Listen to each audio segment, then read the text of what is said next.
Hello students, welcome to our YouTube channel commerce study classes. तो प्यारे बच्चों, उम्मीद करते हैं कि आप लोग एकदम बढ़िया और बहुत ही शानदार तरीके से आप अपने अपकमिंग यूजीसी नेट एग्जाम्स का प्रिपरेशन कर रहे होंगे। तो दोस्तों, जैसा कि आप लोगों को पता है कि हम लोग जो है प्रीवियस ईयर क्वेश्चन के सीरीज को अभी कवर कर रहे हैं। तो प्रीवियस ईयर क्वेश्चन कौन सा सर? दिसंबर 2023 का। तो पिछले वीडियो में हम लोगों ने यूनिट 1 बिजनेस इन्वायरमेंट और इंटरनेशनल बिजनेस के प्रीवियस ईयर क्वेश्चन दिसंबर 2023 को देखा था और चीज़ें समझे थे कि कहाँ से किस तरीके से सवाल जो है अब आ रहे हैं। इसी क्रम को आगे बढ़ाते हुए आज हम लोग प्यारे बच्चों देखने वाले हैं यूनिट 2 अकाउंटिंग एंड ऑडिटिंग के प्रीवियस ईयर दिसंबर 2023 के क्वेश्चन को। और उम्मीद करेंगे कि आप लोगों को जैसे पिछले वीडियो में मिला था हेल्प, उसी तरीके से आप लोगों को इस सीरीज में मदद मिल रहा होगा। तो वीडियो शुरू करने से पहले एक बार मैं जरूर आप लोगों को कहूंगा कि वीडियो को ज्यादा से ज्यादा आप लोग शेयर करिए, लाइक करिए और चैनल को सब्सक्राइब करना तो बिल्कुल ना भूलें, क्योंकि आप लोगों को यूजीसी नेट के जो भी अपडेट्स है, इंपॉर्टेंट अपडेट्स, वो आपको इसी चैनल पे मिलेगा। और साथ ही साथ अगर आप यूजीसी नेट कॉमर्स का प्रिपरेशन कर रहे हैं तो उसके कंप्लीट प्रीवियस ईयर क्वेश्चन और साथ ही साथ एक्सपेक्टेड क्वेश्चंस, ठीक है, आपको इसी चैनल पे कवर करवाया जाएगा। ठीक है प्यारे बच्चों, तो चलिए आज के इस वीडियो को हम लोग शुरू करते हैं और देखते हैं हम लोग अकाउंटिंग और ऑडिटिंग का प्रीवियस ईयर क्वेश्चन में किस तरीके से सवाल आए थे। तो लेट्स बिगिन। तो क्वेश्चन नंबर 12, जैसे कि क्वेश्चन नंबर 11 तक तो हम लोग का बिजनेस एनवायरनमेंट का ही क्वेश्चन था और क्वेश्चन नंबर 12 से आज हम लोग का अकाउंटिंग ऑडिटिंग का क्वेश्चन है। तो सबसे पहला क्वेश्चन जो आप लोग देख पा रहे हो स्क्रीन पे, वो क्या दिया हुआ है कि यहाँ पे मैच द कॉलम दिया हुआ है एक्टिविटी बेस्ड कॉस्टिंग से रिलेटेड। तो एक्टिविटी बेस्ड कॉस्टिंग से रिलेटेड जो है मैच द कॉलम दिया हुआ है। तो अब हम लोग इसको मैच करवाते हैं। ठीक है, तो चलिए, अगर आप लोग को भी आंसर पता है तो आप लोग भी जरूर से कमेंट बॉक्स में कमेंट करना बिल्कुल ना भूलें। तो सबसे पहले दिया हुआ है यूनिट लेवल एक्टिविटी सेंटर। तो unit level activity centre is related to the direct material and labour cost.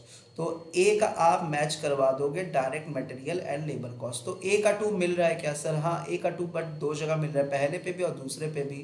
तो यानी कि ए से काम बनने नहीं वाला है, हमें थोड़ा सा और भी आगे अब बढ़ना चाहिए। बट हम बी से भी काम नहीं बना सकते सर, क्योंकि बी का जो है फोर्थ ऑप्शन, बी का फोर्थ ऑप्शन सर पहले से ही दिया हुआ है, तो बी से भी काम नहीं बनेगा। सर क्या सी से काम बनेगा? चलिए देखते हैं हम लोग। सी पॉइंट दिया हुआ है प्रोडक्ट लेवल एक्टिविटी सेंटर। तो जहां प्रोडक्ट बनेगा बेटा, तो वहां पे हमारे पास कुछ ना कुछ पेटेंट होंगे, ट्रेडमार्क होंगे, कॉपीराइट होंगे। जी हाँ सर, आप तो बात बिल्कुल सही कह रहे हो कि जब प्रोडक्ट बनेगा तो प्रोडक्ट से संबंधित हम लोग कुछ राइट्स लेते हैं प्रोडक्ट को बनाने के लिए। अगर मेरा खुद का प्रोडक्ट हम पेटेंट करवाते हैं, ट्रेडमार्क लेते हैं, या हम अगर दूसरे किसी का कोई प्रोडक्ट बना रहे हैं तो वहाँ पे हम लोग कहीं ना कहीं कॉपीराइट लेते हैं। ठीक है, तो प्रोडक्ट बनाने के केस में हम लोग पेटेंट, ट्रेडमार्क और कॉपीराइट करवाते हैं, यानी सी का थर्ड हो जाएगा।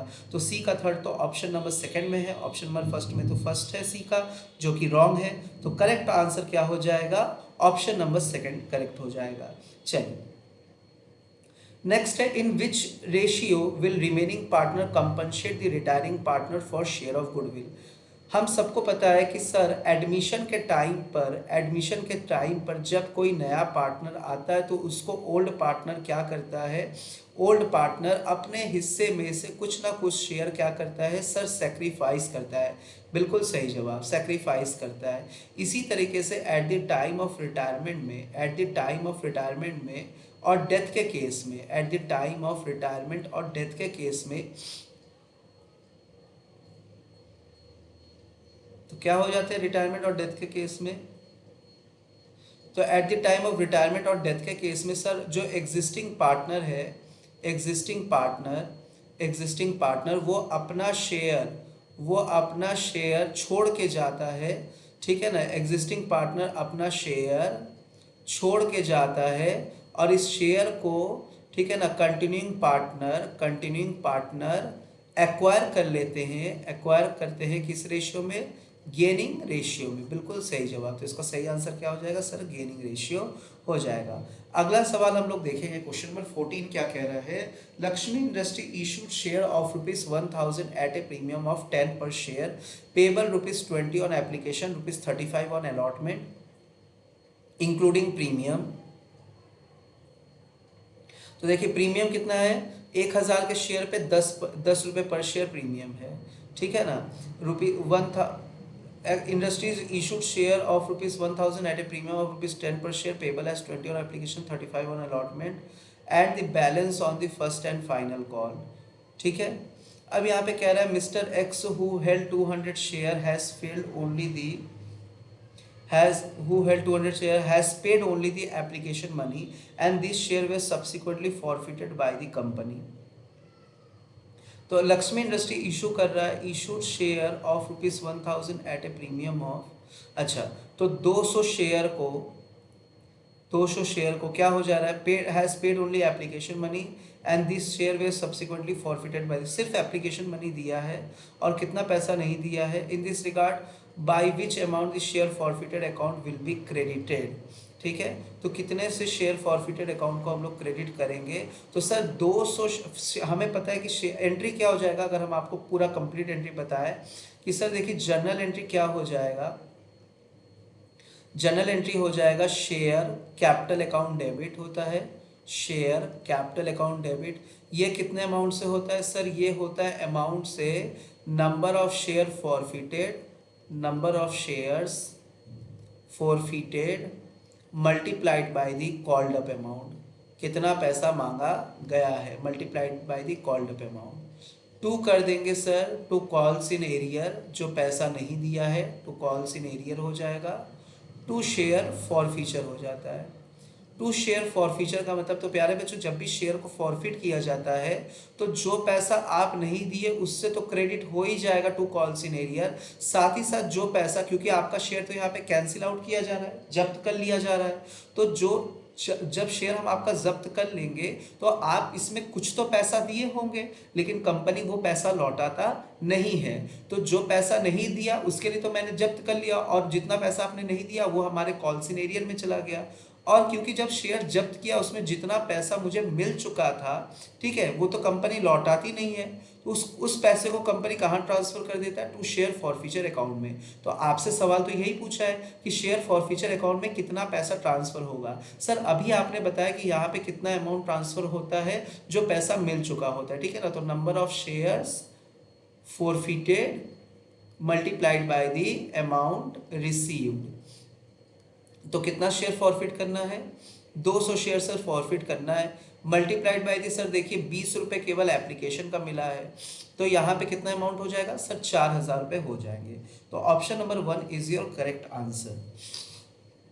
अगले सवाल की ओर बढ़ेंगे और देखते हैं क्या है अगला क्वेश्चन हमारा दिया हुआ है, which one of the following accounting concept and convention consider in reasonable to use the historical cost and record the long lived assets।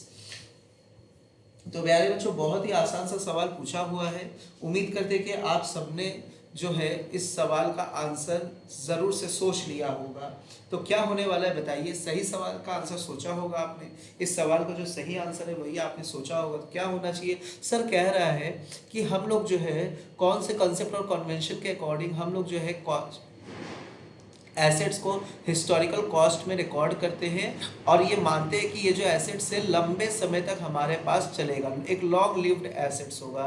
Sir देखिए इसका सही आंसर होगा going concern concept, going concern convention, तो ये option सही है। बाकी सारे ऑप्शन को पढ़ना चाहेंगे, देखिए एंटिटी कंसेप्ट, एंटिटी कंसेप्ट ये नहीं होता है, एंटिटी कंसेप्ट का मतलब क्या होता है, सेपरेट एंटिटी कंसेप्ट। तो सेपरेट एंटिटी कंसेप्ट हम लोग को ये कहता है कि बिजनेस जो है ये सबसे अलग है, ओनर हो गया, क्रेडिटर हो गया, ये सबसे अलग है, इसका किसी से कोई भी रिश्ता नाता नहीं होता है। That is why capital of the firm, capital of the business is treated as a liability. Materiality convention क्या कहता है कि हम सिर्फ और सिर्फ इंपॉर्टेंट और मेटेरियल फैक्ट को ही डिस्क्लोज करें, बाकी सारे फैक्ट को हम जो इररिलेवेंट हो उसको इग्नोर कर दे। पीरियोडिसिटी कन्वेंशन क्या कहता है कि एक सर्टेन टाइम पीरियड होना चाहिए जिस टाइम पीरियड के एंड के बाद हम अपने बुक्स ऑफ अकाउंट को क्लोज करते हैं और हम लोग फाइनल अकाउंट बनाते हैं, ठीक है। तो मैंने आप लोगों को चारों ऑप्शन क्लियर किया, तो इस हिसाब से करेक्ट आंसर मेरा कौन सा हो जाएगा, सेकंड वाला ऑप्शन हो जाएगा। चलिए आगे बढ़ेंगे हम लोग। दिया हुआ है अगला सवाल, which of the following are considered as the limitation of the cost volume profit analysis। तो कॉस्ट वॉल्यूम प्रॉफिट एनालिसिस का लिमिटेशन क्या होता है, तो थोड़ा मैं आप लोगों को ये ज़रूर एक बार याद दिलाना चाहूँगा। तो limitation of cost volume profit analysis का जो लिमिटेशन होता है, पहला होता है कि ये मार्केट कंडीशंस को नहीं ध्यान रखते हैं। ठीक है ना, ये मानते क्या है कि मार्केट कंडीशन में कोई बदलाव नहीं हुआ है, no change in market condition, no change in market condition. दूसरा, ये बिलीव करता है realise on perfect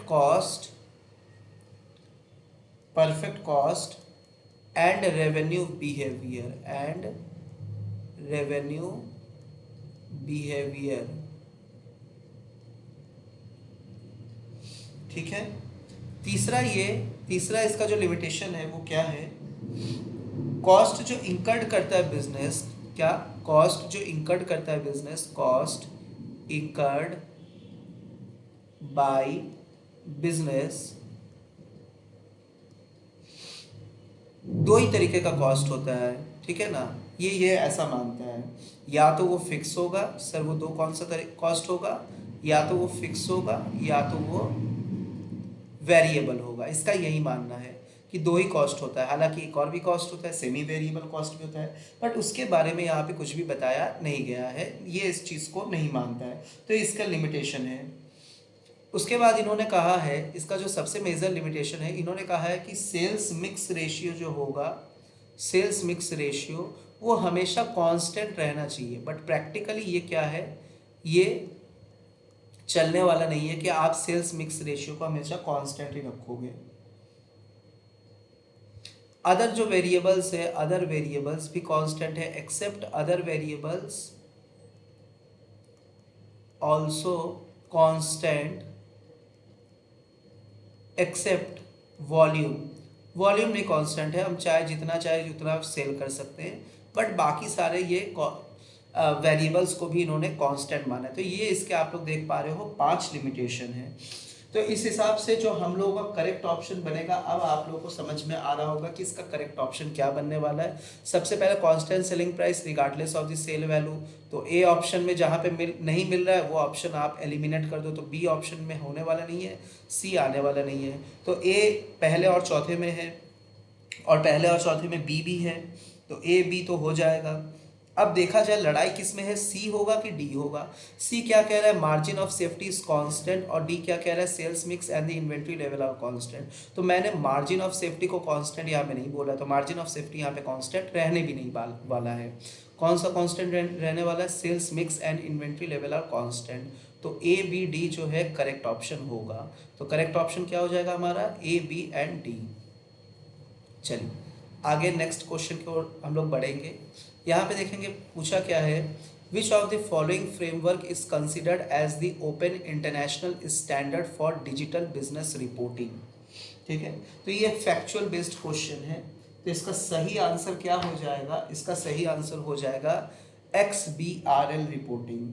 XBRL reporting का जो फुल फॉर्म है, XBRL का एक्सटेंसिबल बिजनेस रिपोर्टिंग लैंग्वेज। तो डायरेक्ट फैक्चुअल बेस्ड क्वेश्चन भी आया हुआ है, जो कि आप लोग देख पा रहे हो।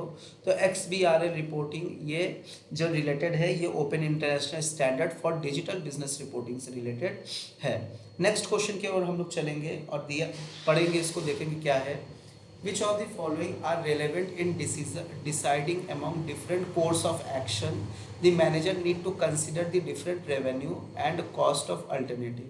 क्या बोला है कि which of the following are relevant in deciding among the different course of action that the manager need to consider the different revenue and cost of alternative।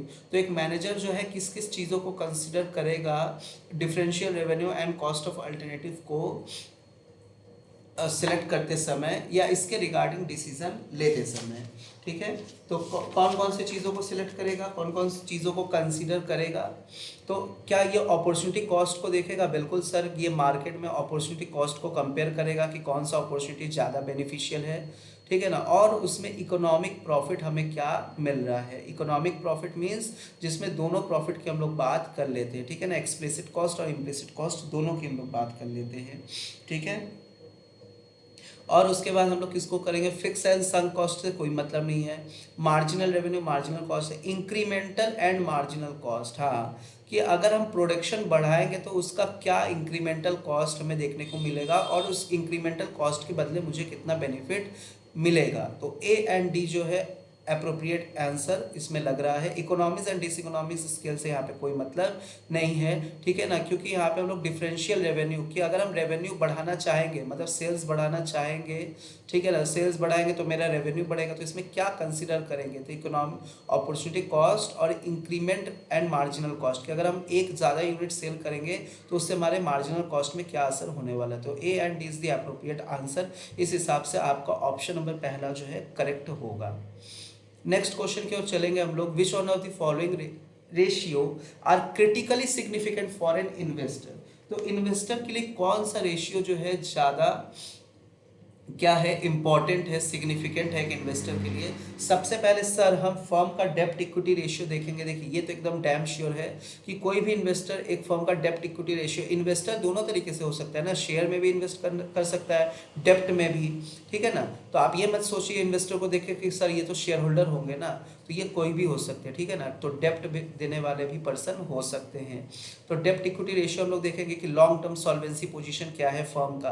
तो जहाँ पे ए नहीं है जिस ऑप्शन पे उसको एलिमिनेट कर दीजिए। देखिए यहाँ पे ये सेकंड वाला और थर्ड वाला ऑप्शन जो है एलिमिनेट हो गया, ठीक है। नेक्स्ट डेप्ट इक्विटी रेशियो बिल्कुल हम लोग देखेंगे, और उसके बाद सर प्राइस अर्निंग रेशियो भी देखेंगे, और उसके बाद आप लोग क्या देखेंगे, देखिए डिविडेंड कितना पे कर रहा है, डिविडेंड एक फर्म जो है डिविडेंड कितना पे कर रहा है, that is your dividend yield ratio. Assets turnover ratio से हमें कोई मतलब नहीं है, डेटा टर्नओवर रेशियो से भी हमें कोई मतलब नहीं है, ठीक है ना। एसेट्स तो उसका खुद का है और डेटा टर्नओवर रेशियो कहीं ना कहीं शॉर्ट टर्म सॉल्वेंसी पोजीशन को ही बताएगा, तो इससे हमें कोई लेना देना नहीं है। तो करेक्ट ऑप्शन क्या हो जाएगा, ए बी एंड सी। इस हिसाब से आपका ऑप्शन नंबर फर्स्ट जो है सही हो जाएगा। आगे बढ़ेंगे, अब पढ़ेंगे हम लोग यहाँ पे। देखिए एक न्यूमेरिकल क्वेश्चन दिया हुआ है आप लोगों के सामने, by reducing the sale price from the 80 per unit to 78 per unit. भाई जो सेल प्राइस कम हो गया, तो सेल प्राइस जो है, सेल्स के प्राइस को आपने कम कर दिया, तो सेल्स प्राइस जो है ये एक सेल्स प्राइस का जो वेरिएंस है ये यहाँ पे अनफेवरेबल है क्योंकि मैंने दाम कम कर दिया। The sales manager has succeeded in selling 1000 unit. भाई वॉल्यूम तो बढ़ गया, तो सेल्स वॉल्यूम इंक्रीज हो गया, सेल्स वॉल्यूम इंक्रीज हो गया, तो सेल्स वॉल्यूम वेरिएंस जो है वो क्या हो जाएगा, फेवरेबल हो जाएगा। सेल्स वॉल्यूम वेरिएंस जो है वो क्या हो जाएगा, फेवरेबल हो जाएगा। तो इस हिसाब से मेरा ऑप्शन देखिए ए और बी तो मैच कर रहा है, तो लेकिन सर ए और बी तो ऑप्शन 1 में भी है और थर्ड में भी है, तो यहाँ पे सी और डी में क्या है, फिर लड़ाई है। Total sales variance is unfavourable, ठीक है ना। तो टोटल सेल्स वेरिएंस अनफेवरेबल होगा कि नहीं होगा वो यहाँ पे नहीं कहा जा सकता। क्यों, क्योंकि यहाँ पे वॉल्यूम वेरिएंस तो आपका फेवरेबल है, ठीक है ना, तो आपका टोटल सेल्स वेरिएंस यहाँ पे अनफेवरेबल कैसे हो सकता है, ठीक है ना, क्योंकि वॉल्यूम तो हम बढ़ा रहे हैं, तो सी तो होगा नहीं। सर डी क्या कह रहा है, sales activity variance is 80,000 favourable. Sir ये हम कैसे कह सकते हैं बिना कैलकुलेट किए, तो आइए चलिए हम लोग इसको कैलकुलेट करते हैं, ठीक है ना। बिना कैलकुलेट किए हम कैसे बता सकते हैं कि ये सही दिया है कि नहीं, तो इसके लिए हमें चाहिए होगा कि सेल्स एक्टिविटी का फॉर्मूला क्या होता है। तो सेल्स एक्टिविटी का फॉर्मूला क्या होता है, sales activity is equal to actual volume minus budgeted volume, actual volume minus budgeted volume multiplied by the budgeted price, multiplied by the budgeted price, ठीक है ना, multiplied by the budgeted price. तो यहाँ पे आप देखेंगे क्या हो जाएगा प्यारे बच्चों, तो यहाँ पे हमारा क्या हो जाएगा 1000, देखिए 1000 unit, 1000 unit multiplied by the price कितना कर दिया हम लोगों ने 80 पर यूनिट, 80, ठीक है ना। इस हिसाब से कितना हो जाएगा 80,000 रुपीज़, तो ये तो फेवरेबल हो गया, ठीक है। तो ए बी डी, तो A B D is the correct option, तो इस हिसाब से हमारा थर्ड ऑप्शन करेक्ट होगा, ठीक है। नेक्स्ट क्वेश्चन और लास्ट क्वेश्चन है आप लोगों का, when A target company make a counter bid for the stock of the bidder the defensive strategy in reference is called. तो इस डिफेंसिव स्ट्रेटजी को हम लोग कहते हैं पैकमैन डिफेंस। क्या कहते हैं बच्चों? Pac-Man defence. तो पैकमैन डिफेंस मतलब एक डिफेंसिव स्ट्रेटजी है। ये कब इस्तेमाल किया जाता है? जब हॉस्टाइल टेक ओवर के केस में, हॉस्टाइल टेक ओवर के केस में, ठीक है। इस यहाँ पे क्या करता है, जो टारगेटिंग कंपनी है, under this the strategy the target company try करता है to become the acquiring company by making an offer to acquire the firm that is working to acquire it. ठीक है, ये चीज होता है। तो पैकमैन डिफेंस बस इतना ही याद रखिए कि एक डिफेंसिव स्ट्रेटजी है, ये हॉस्टाइल टेक ओवर के केस में हम लोग इस्तेमाल करते हैं। ठीक है बच्चों, तो ये था previous year question accounting and auditing का, जो क्वेश्चन आप लोगों के दिसंबर 2023 में आया था। तो मैंने इसका एकदम डिटेल में आप लोगों को सॉल्यूशन करवाया। उम्मीद करते कि आप लोगों को इससे ज़रूर जो है फ़ायदा मिलेगा। ठीक है प्यारे बच्चों, तो वीडियो अगर आप लोगों को अच्छा लगा हो तो वीडियो को लाइक करना और शेयर करना बिल्कुल ना भूलें, और चैनल को सब्सक्राइब कर लें। ठीक है बच्चों, तो चलिए अब हम लोग मिलते हैं नेक्स्ट वीडियो में कुछ ऐसी इन्फॉर्मेशन के साथ, कुछ ऐसे ही अपडेट के साथ, और कुछ ऐसे ही अपने आगे के प्रीवियस ईयर क्वेश्चंस के सीरीज को ऐसे ही आगे बढ़ाते हुए। ठीक है, तो तब तक के लिए स्वस्थ रहिए, मस्त रहिए, और बहुत बेहतरीन तरीके से आप अपने अपकमिंग एग्जाम का प्रिपरेशन ज़रूर करते रहिए। Thank you so much.